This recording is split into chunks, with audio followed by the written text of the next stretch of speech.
So the advice I'd give to any man that hasn't been to a men's retreat before is just do it. You know, try and push through the fear, the discomfort. A lot of what I felt before going on my first retreat was dissipated within about 2.8 seconds of arriving.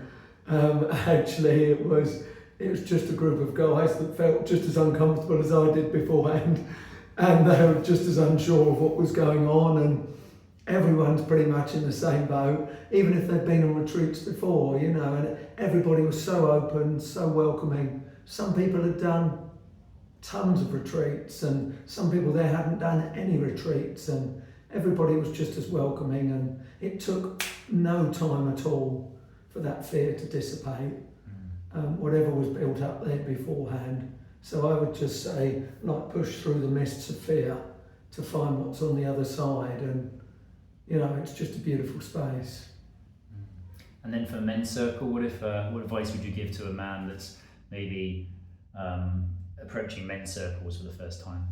Yeah, probably if it was, I'll start again.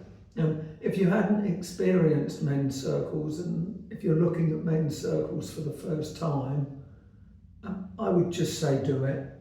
You know, push through that fear. But I would also say try and talk to someone else that's been to that circle, or talk to the facilitator of that circle and the people that have put it together.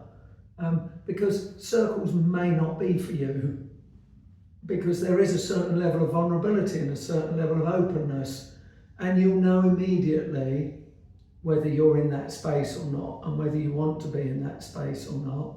But circles can be, in my experience, just massively transformational. You know, there's not many places that a guy can show up in the world in front of other guys and just be completely vulnerable, or just completely break down, or be on top of the world and, you know, happy to shout about it. You know, there just aren't many places also where you can be seen as a male. There's lots of layers and lots of masks and lots of things you have to think about, and lots of things that can offend different people.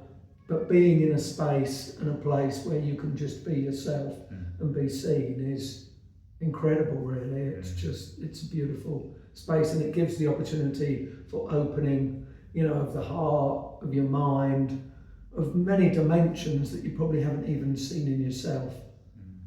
It's incredible.